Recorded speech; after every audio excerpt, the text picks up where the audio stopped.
I could never pass up a good mystery adventure. Add in unique elements such as memory manipulation and environmental puzzles, and I'm there. Recall is the newest game from developer My1069, who brings their signature way of narrative storytelling to this release. If you played their debut title, Evans Remains, you'll catch the subtle withholdings of key narrative plot points sprinkled throughout the adventure. Many characters know more than they let on, but a balance between story and gameplay need to be found.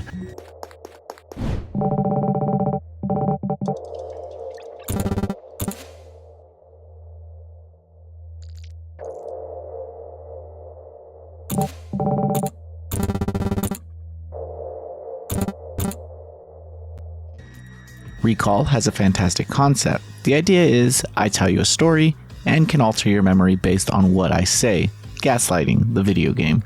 This is used for extreme measures such as breaking into facilities, catching murderers, and avoiding death. However, it could also be used for simply getting out of trouble. In execution, this is much easier to wrap your head around, and each character of the story plays on memory in clever ways that force you to try and fail multiple times before figuring out the right path to progression. Players meet Bruno Gallagher, an average young adult just trying to make it in the world. It's discovered early on that he has no problem being called names or acknowledging that he has no friends. However, that changes after a device seemingly chooses him that will change his life forever. This device can alter memory of those around the holder, which makes it a powerful tool that others will want for themselves. Memory plays a huge role in the overall narrative, and that element takes center stage in the concluding chapters. This is similar to the developer's previous title, which pieces together the narrative puzzle in the end to ramp up a few twists that you may or may not have seen coming. Each character plays a much more significant role in the later hours. It's clear that characters are withholding information, but for various reasons, Bruno is kept in the dark. You're drip-fed details throughout each chapter, but in the final moments, these reveals will take you to the conclusion for an emotional roller coaster of an ending. The gameplay portions of the adventure are insanely clever. You might see them flimsy or pick them apart if this was time travel, but it's dealing with memory, so everything is hazy to begin with. Bruno must use the power of memory to change elements of the present. For example, if a code is needed, he can insert himself somewhere in the past where the code was recited and use it to progress.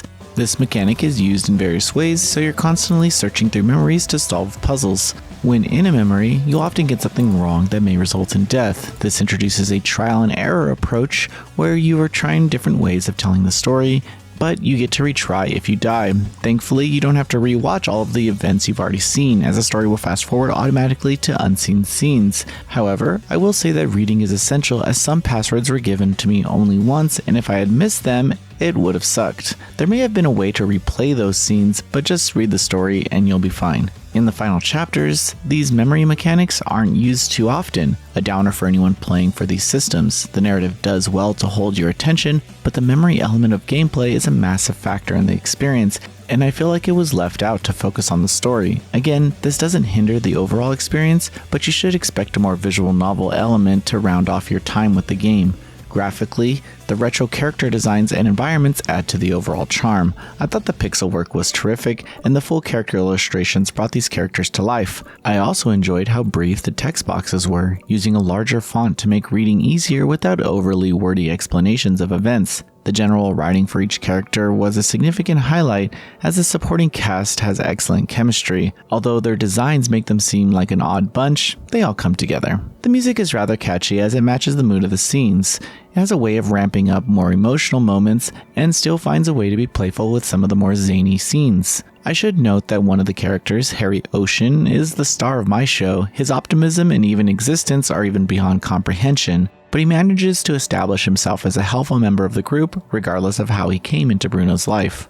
Recall busts out the gate with clever gameplay systems that deal with memory manipulation and puzzle solving. It's an addictive affair as you attempt multiple times to get the story straight and progress the narrative. However, the balance of gameplay and storytelling is lost in the final chapters, as the narrative is the true highlight of the experience. Make this your next weekend game and you won't regret it. Noisy Pixel is giving Recall an 8 out of 10. Thanks for watching. Please read the full review at noisypixel.net. Noisy Pixel is run by a group of gamers who work hard to deliver news, reviews, previews, and more. Please subscribe to keep up with all our future content.